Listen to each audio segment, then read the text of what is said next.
শোনো না, বলছি আজ চিকেনের লাল লাল ঝোল করবে? হ্যাঁ করব। তবে সবাই যে ওই ইংলিশ ড্রেস চিকেন খায় না, সেটা আজকে করব ভাবছি। নিয়ে আসবে? স্কিন সহ? হ্যাঁ হ্যাঁ, সবাই তো খায়। আজ আমি দেখি কেমন হয়। ঠিক আছে, তাহলে তাড়াতাড়ি বানিয়ে ফেলো। আলু দিয়ে ঝাল সমেত চিকেন বানানোর জন্য এখানে আমি 750 গ্রাম চিকেন নিয়ে নিয়েছি। খুব ভালো করে পরিষ্কার করে ধুয়ে নিয়েছি। এবার ম্যারিনেট করে নেব। তার জন্য অল্প একটু হলুদ দিয়েছি, অল্প একটু নুন দিয়েছি। সমস্ত চিকেনের সাথে খুব ভালো করে মাখিয়ে নেব। এইভাবে আমি 10 মিনিট রেখে দেব। আলুগুলো ডুমো ডুমো করে কেটে নিয়েছি। তেল গরম বসিয়ে দিয়েছি, তেলটা গরমও হয়ে গেছে। এবার আলুগুলো আমি রাঙা রাঙা করে ভেজে নেব।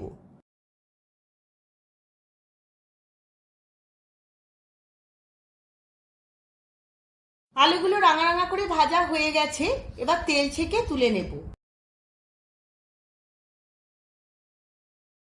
ওই একই তেলে রেস্টে রাখা নুন হলুদ মাখানো চিকেনটা ভেজে নেব।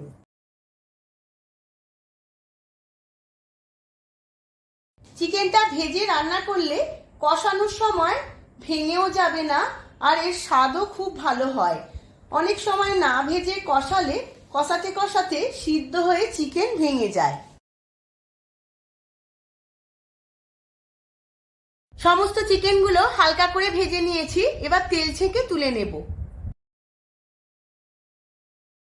স্কিন সমেত চিকেন বলে চিকেন থেকে অনেকটা তেল বেরিয়েছে, ওই তেলেই আমি রান্নাটা করে নেব। এর মধ্যে কিছু ফোড়ন দিয়ে দেব। 1/2 চামচ জিরে, 2টো তেজপাতা, 2টো শুকনো লঙ্কা। খুব ভালো করে ভেজে নেব। ফোড়নটা খুব ভালো করে ভাজা হয়ে গেছে। এবার 2টো মিডিয়াম সাইজের পেঁয়াজ ছোট ছোট করে কেটে নিয়েছিলাম, তেলের মধ্যে দিয়ে খুব ভালো করে ভেজে নেব। পেঁয়াজটা ভাজতে ভাজতে হালকা করে ভেজে রাখা চিকেনটা ম্যারিনেট করে নেব। প্রথমেই দিয়ে দেব 1 চামচ জিরের গুঁড়ো, 1 চামচ ধনের গুঁড়ো, দেব 1 চামচ কাশ্মীরি লঙ্কার গুঁড়ো, দেব 1 চামচ হলুদের গুঁড়ো, আর ঝালের জন্য দেব 1 চামচ লাল লঙ্কার গুঁড়ো। দেব 50 গ্রাম টক দই। টক দই দিলে চিকেনটা সফট এবং জুসি হবে, আর টেক্সচারটাও খুব সুন্দর আসবে। আপনারা চাইলে টক দইটা স্কিপ করতে পারবেন। এবার সমস্ত কিছু খুব ভালো করে মাখিয়ে নেব। সমস্ত উপকরণগুলো চিকেনের সাথে খুব ভালো করে মাখানো হয়ে গেছে। এবার এইভাবে 10 মিনিট রেস্টে রেখে দেব। পেঁয়াজটা লাল লাল করে ভাজা হয়ে গেছে। এবার এর মধ্যে দিয়ে দেব 1 চামচ রসুন বাটা আর 1 চামচ আদা বাটা। পেঁয়াজ, আদা, রসুন খুব ভালো করে আবারও ভেজে নেব।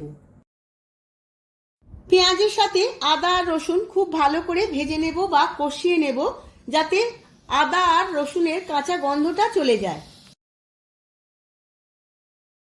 আদা, রসুন, পেঁয়াজ খুব ভালো করে ভাজা হয়ে গেছে, তেলটাও ছেড়ে এসেছে। এবার দেব একটা বড় সাইজের টমেটোর পেস্ট।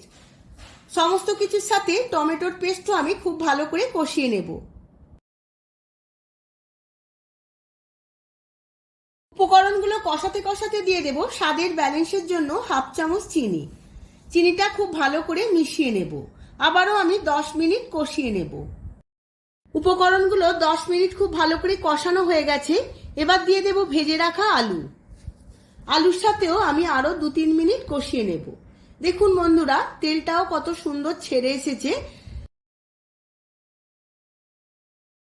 মশলাটা আলুর সাথেও 2-1 মিনিট কষিয়ে নিয়েছি, তেলটাও ছেড়ে এসেছে।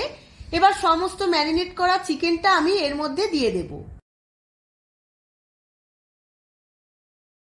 চিকেনটা দিয়ে আমি 5-7 মিনিট খুব ভালো করে কষিয়ে নেব।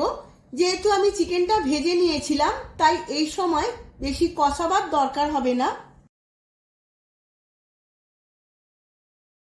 সমস্ত উপকরণগুলো 7-8 মিনিট খুব ভালো করে কষিয়ে নিয়েছি। এবার দিয়ে দেব পরিমাণ মতো গরম জল। গরম জলের পরিমাণটা আপনারা বুঝে দেবেন, যেমন ঝোল খাবেন। এবার খুব ভালোভাবে মিশিয়ে নেব একবার। এখন দিয়ে দেব স্বাদ মতো নুন। অল্প একটু নাড়াচাড়া করে নেব। এবার চাপা দিয়ে 10 মিনিট সেদ্ধ করে নেব।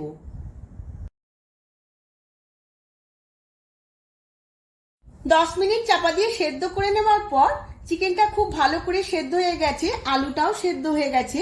এবার দিয়ে দিয়েছি 1 চামচ গরম মশলা গুঁড়ো আর দেবো কিছু ধনেপাতা কুচোনো। সমস্ত কিছু খুব ভালো করে মিশিয়ে নেব। আমার চিকেন কারিটা একদম রেডি হয়ে গেছে।